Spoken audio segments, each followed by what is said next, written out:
بسم اللہ الرحمن الرحیم۔ السلام علیکم ڈیئر اسٹوڈنٹس، میں امید کرتا ہوں کہ آپ سب بہت اچھے ہوں گے۔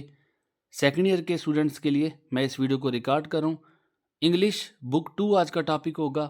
اس میں آپ کو بتا دوں انگلش بک 2 2 پارٹ میں ڈیوائیڈ ہے۔ پہلا پارٹ آپ کا ماڈرن پروز کا ہوگا جس میں ٹوٹل 10 ماڈرن پروز ہیں، جبکہ دوسرا پارٹ آپ کا ہیروز کا ہوگا اور اس میں ٹوٹل 5 ماڈرن ہیروز ہوں گے۔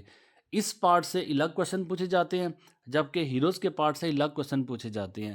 اس میں موسٹ امپورٹنٹ کوشچن آج کے اس ٹاپک میں ود سلوشن آپ لوگوں کے ساتھ میں کمپلیٹ بک کے جو کوشچن ہیں اور ان کے سلوشن وہ شیئر کروں گا۔